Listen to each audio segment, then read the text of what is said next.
Hoje vamos falar um pouco sobre a macroeconomia nesse momento aí bastante turbulento, pré-eleições no Brasil, e a economia um sobe e desce. Temos aqui a presença de Geraldo Carneiro, economista e também diretor da Uniletras. Como é que você está vendo? Qual a sua visão hoje desse momento tão turbulento? Pois é, Almi, como comentei com você antes da gente iniciar, todas as vezes que eu venho aqui, a gente vem falar do problema econômico, de uma crise econômica, do momento da economia brasileira, que encontra-se num momento muito delicado. Estamos partindo aí por um período prolongado de recessão. O PIB esse ano deve crescer abaixo de 1%, quer dizer, não atende às expectativas dos agentes econômicos. E no meio disso tudo ainda temos um processo eleitoral judicializado, né? Sim. A gente tem um candidato que está preso e o partido insiste com a candidatura dele. Isso deixa o cenário muito turvo, correto? E com o cenário turvo, né, na indefinição, na indecisão, os atores econômicos atuam, o dólar bate recorde, as taxas de juros no mercado presente e no mercado futuro sobem absurdamente, uma saída de capital estrangeiro das bolsas brasileiras, né?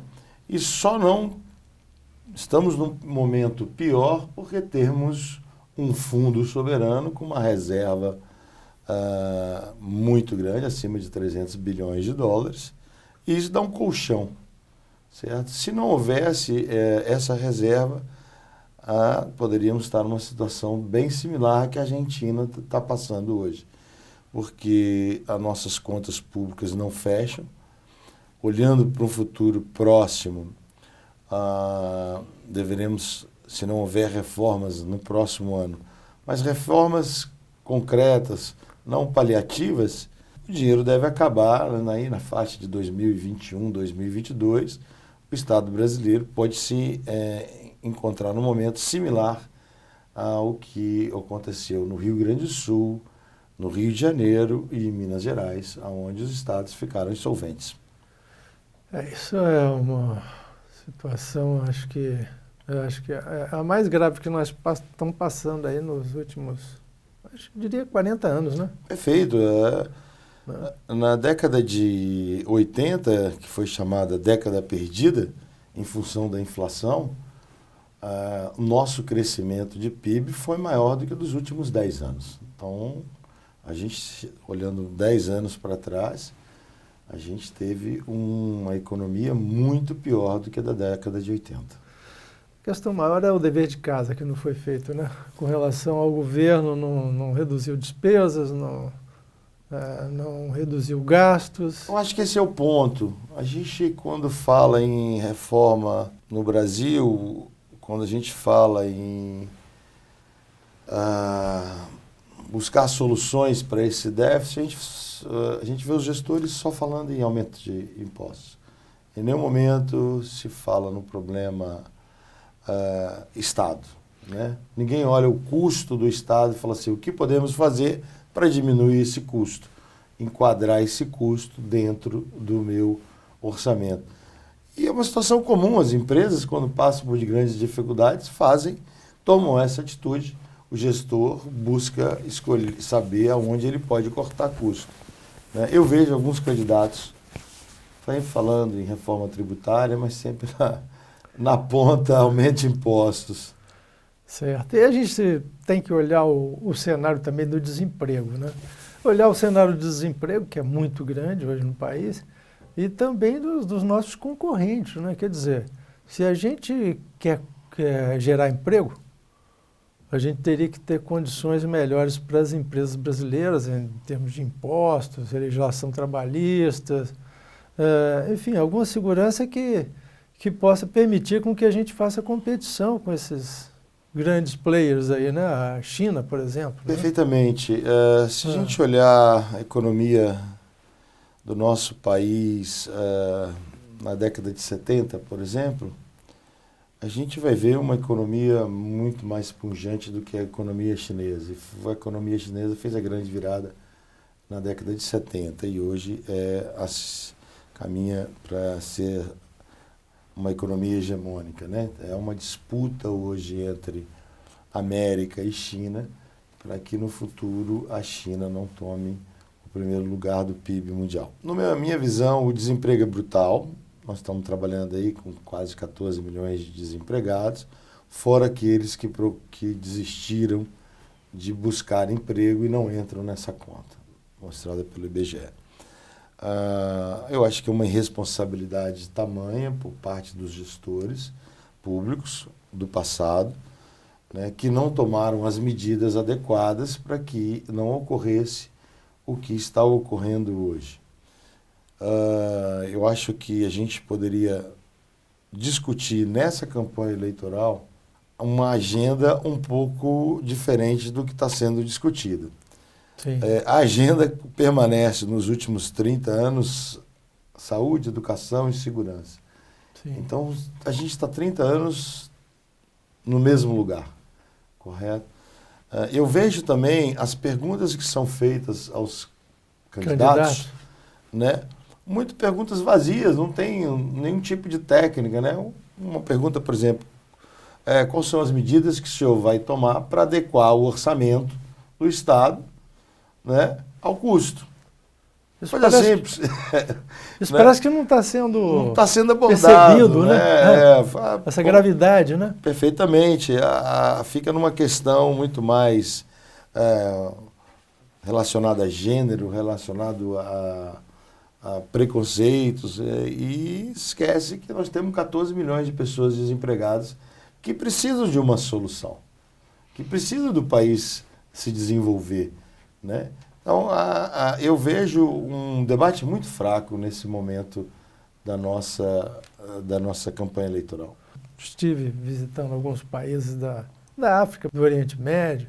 Eles olhavam para o Brasil, olham ainda para o Brasil, como uma grande potência, né? Quer dizer, olham para o Brasil que tem um parque industrial fantástico. Nós produzimos quase tudo que nós consumimos aqui.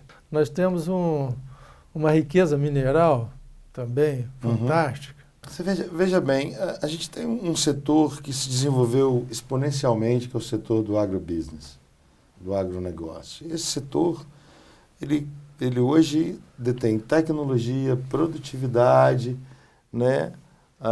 Produz-se muito mais no mesmo espaço de terra. Super moderno. A produtividade, por exemplo, da soja nossa é a maior produtividade do mundo, né? Sim. Então, isso é um exemplo de que nós somos capazes.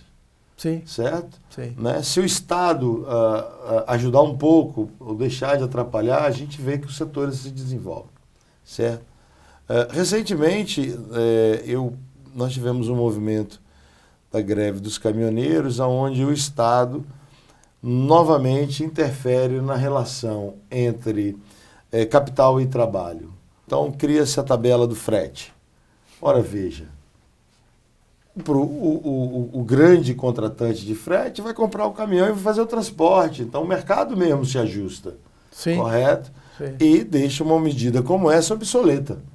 Né? Então, quanto mais você estica a corda, mais o mercado encontra soluções. O Estado interferindo menos nas relações, né, tributando menos o nosso produto, eu acho que a gente automaticamente cria emprego. Ótimo. Nós vamos agora um rápido intervalo. Voltamos já para o nosso debate. Voltamos à entrevista com o economista Geraldo Carneiro, falando um pouco sobre a macroeconomia no Brasil. Falamos um pouco sobre a situação crítica que nós estamos vivendo, né, no país. E a economia mundial também não está tão bem assim, né? Mais ou menos.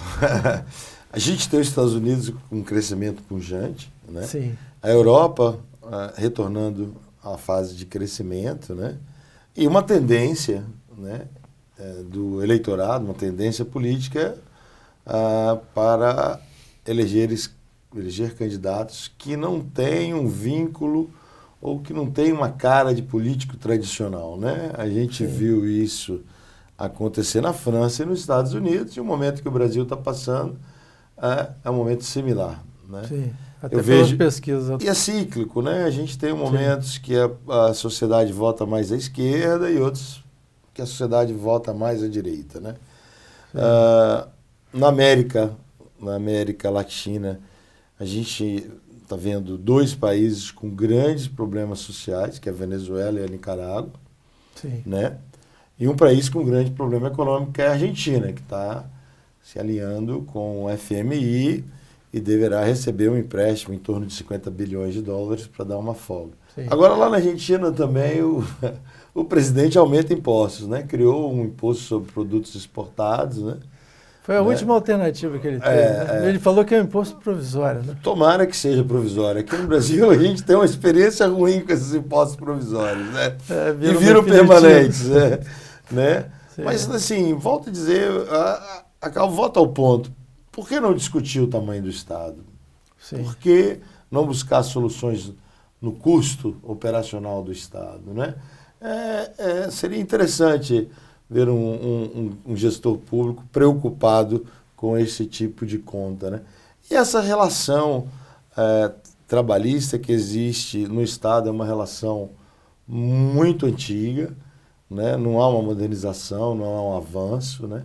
Sim. E que gera um serviço inadequado à população. Sim. Né? O Estado presta um serviço inadequado à população. E volto a dizer, o gestor público não combate isso, não aponta isso, não busca solução para esse mau serviço prestado à população. Talvez por isso as pesquisas estejam indicando candidatos que querem fazer uma ruptura com isso, né? O que a gente observa é que há...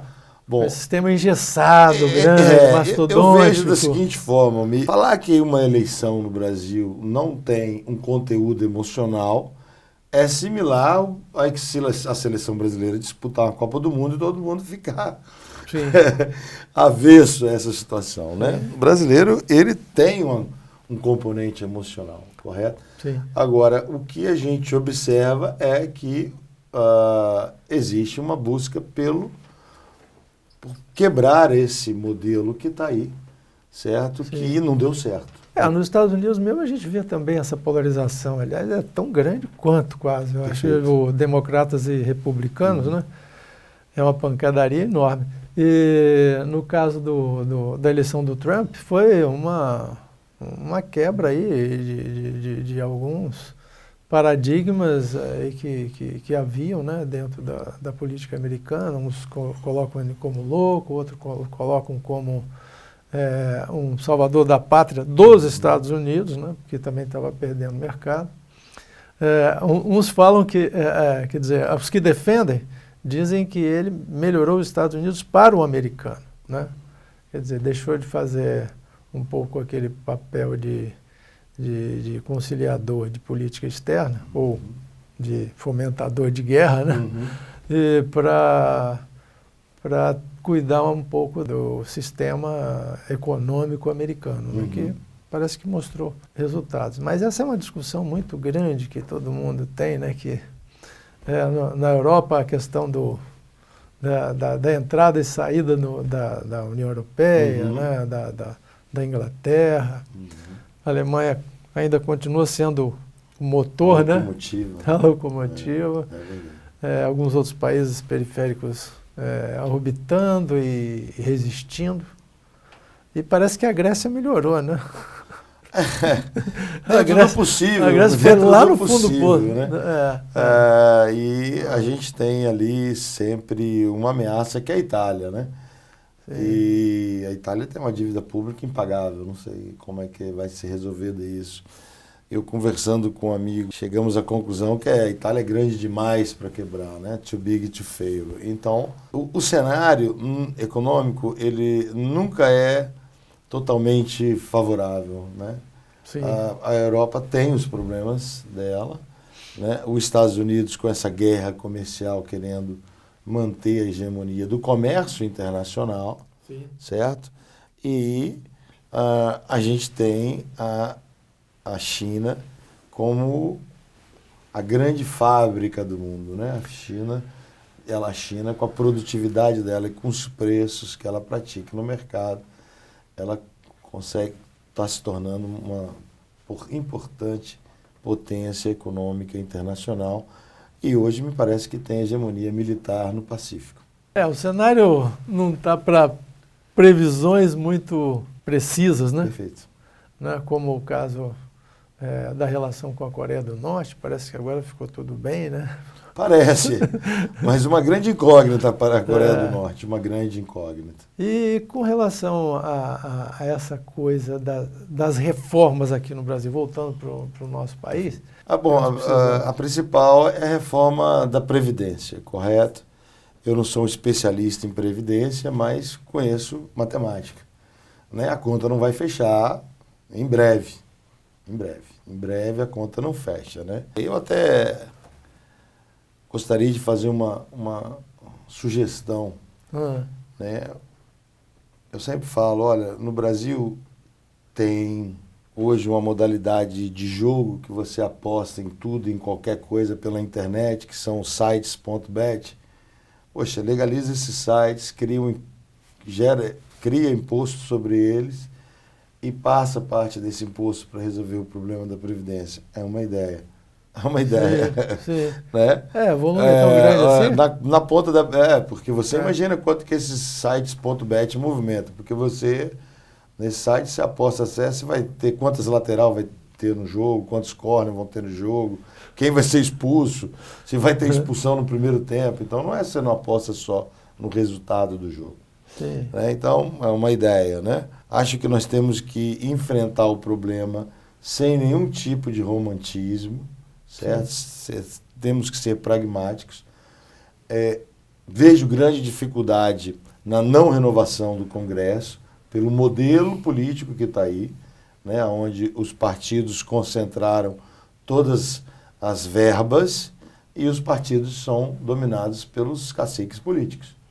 Né? Então, eles vão estar focados muito mais na reeleição do que num novo candidato para o legislativo, certo? Então, eu acredito que nós vamos ter um embate muito grande no início do ano que vem entre propostas do Executivo e o Legislativo apoiando ou não, como se diz no Brasil, negociando essa reforma. Né? Eu vejo com muita preocupação esse primeiro semestre de 2019, onde que serão postas cartas na mesa, né? Se nós vamos ver se haverá vontade política de resolver todo esse imbróglio que estamos vivendo. Talvez o monitoramento pela opinião pública, assim como houve manifestações, né, que fizeram a mudança de jogo, né, com relação ao impeachment e determinados rumos da política, né, que foram feitos por movimentos populares. Né? Na realidade, isso que levou os congressistas a tomarem posições. Né? Será que a gente vai ter esse movimento contínuo e também contar com o bom senso num momento tão grave como esse? É importante também, Almir, a maneira que vai comunicar isso à população, se isso vai trazer esse movimento popular para a rua. Sim. Porque muitas vezes, quando se fala em reforma da Previdência, há uma rejeição natural. Sim. Porque me parece que a sociedade não confia no governo. Sim. Né? A gente tem essa impressão. Não confia, né? Não confia, né? Então, tudo que vem de lá há uma resistência. Então, é muito importante saber como vai se dar essa comunicação para que haja um convencimento.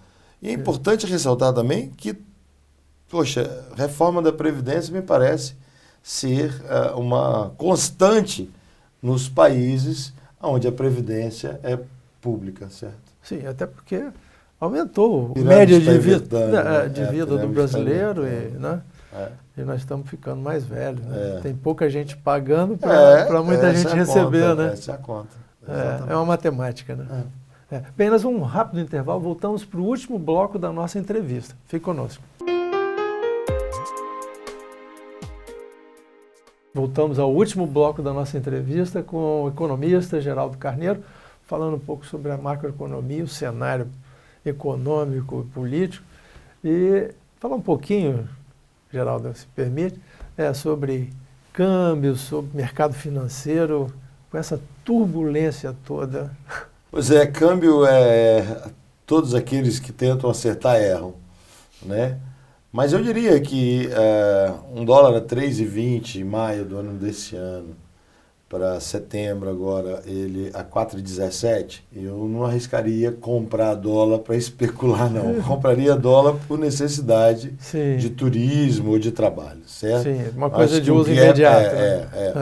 Acho que a alta já aconteceu. Para que ela permaneça, né? Tem necessidade da incerteza continuar, de todo esse processo de reforma não ser aprovado. E lembro também que o mercado sobe na expectativa e realiza no fato. Sim. Né? Eu observo o Banco Central deixando o mercado especular. O meu Banco Central tem uma posição hoje de não intervir no mercado, não promover leilão de swap, correto? Isso é interessante, né? Porque pelo menos não está queimando reserva. Exatamente, né? Não está nem reserva, nem criando dívida. Então, o Banco Central está cavaleiro. Eu vejo o capital estrangeiro vendendo bolsa. O índice Bovespa na casa de 76 mil pontos, resistindo bravamente. E as taxas de juros futuras, negociados nos DIs, contratos de DI futuro, no segmento BMF da B3, em plena alta. Os títulos públicos de vencimento entre 2045 e 2050, hoje estão pagando IPCA mais 5,90. É muita taxa. Olhando esse cenário, eu gosto muito das taxas de juros que estão sendo praticadas. O mercado de bolsa, eu acho que só depois que o cenário clarear, né? Naturalmente, tivemos algumas ações que subiram. Um exemplo é a Vale, porque a Vale é dólar, é uma exportadora. Então ela subiu. Mas a valorização. Se a gente olhar o setor de varejo, vem sofrendo, porque a economia... Setor imobiliário, então temos vários setores que não estão indo bem na Bolsa, correto? Então a Bolsa é o momento de observar e buscar as oportunidades. Eu acredito que nós vamos ter, nesses próximos, até as eleições, muita volatilidade ainda, muita volatilidade, porque a eleição nesse momento está judicializada, né? O candidato do PT decidiu recorrer ao Supremo Tribunal Federal, a decisão do Tribunal Superior Eleitoral, né, onde que não registra a candidatura dele. E quando a gente tem esse momento de judicialização, há muita insegurança no que a pesquisa mostra. Muita insegurança, certo? Porque tem um candidato que pode não ser candidato, e aí isso, num cenário sem esse candidato, a gente fica muito inseguro para ver para onde que vão os votos de um candidato que não vai concorrer ou que não poderá concorrer. Então, todo esse momento é muito delicado, e a eleição ela é muito curta, como se fosse uma corrida de 100 metros, a campanha eleitoral é muito curta. É verdade, nós estamos já na primeira semana, no final da primeira semana de setembro, né? Então, nós estamos um mês pela frente. Um mês, certo. Né? E aí está nesse imbróglio aí, a gente não sabe qual será o candidato de fato da esquerda, né? A gente vê hoje o seguinte cenário, que tem um candidato que tem 20% a 25% dos votos, está em primeiro, e tem 3 candidatos disputando o segundo lugar. Esse é o cenário que a gente vê. Geraldo, o que a gente percebe aí, no geral, quer dizer, todo mundo com o pé totalmente no freio, né? Os empresários, os consumidores, a economia parada. Mas, às vezes, dá uma sensação de que a crise está paralisada, que a gente não está aprofundando. Né? Umas horas temos informações de que há melhoras, né? Comparativas, né? Comparativas às vezes também nem tão boas, porque você está comparando com um passado recente de um ano, que é um período meio recessivo, né? As coisas parece que vão se desencadear após o período eleitoral. Eu acho que qualquer um que vier vai ter que ter juízo, né, acima de tudo. Sim, né? É cíclico, né? A economia é cíclica. Talvez nós estamos passando pelo pior momento econômico, né? Devido à insegurança. Quando você fala em consumo, consumo é igual felicidade. Não existe consumo sem felicidade. Sim. O cara, quando está com medo, quando está apreensivo, ele não consome. Ele estritamente o essencial, não investe, não há investimento, né?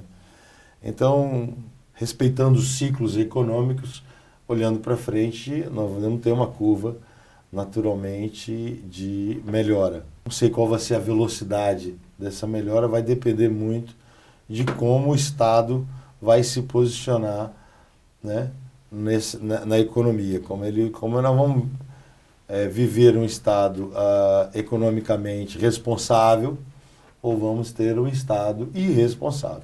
A irresponsabilidade fiscal a gente já conhece o que acontece, é isso aqui, é esse momento econômico. Sim. Certo? Esse é o day after, né? Então, o que eu vejo é que, havendo uma intenção, uma demonstração por parte do próximo governo em obedecer a regra da responsabilidade fiscal, a economia deve voltar. Deve voltar, os investidores, né, buscam oportunidades no Brasil, existe muito capital no mundo a custo baixo, Sim. Né, em busca de oportunidades, certo? Então, gerando regras estáveis, responsabilidade fiscal, a gente pode voltar a crescer entre 4% e 5% ao ano, como já aconteceu em alguns períodos. Mas não pode ser o voo da galinha. Não pode ser aquela coisa de crescer sem sustentabilidade. Sim. Certo? Havendo essa sustentabilidade, poxa, o país seria perfeitamente viável. Perfeitamente viável. Eu vejo grandes oportunidades, principalmente no setor de infraestrutura. A gente precisa de fazer investimento no setor de infra. Esse é um setor carente. E tem dinheiro para esse setor. O que os investidores desse setor buscam é segurança jurídica. Geraldo Carneiro, obrigado pela sua presença aqui mais uma vez, esclarecendo o nosso telespectador. É nesse momento que está todo mundo ainda sem saber o que virá, né? O day after aí. Obrigado pelo convite, Amir. É sempre um grande prazer vir aqui.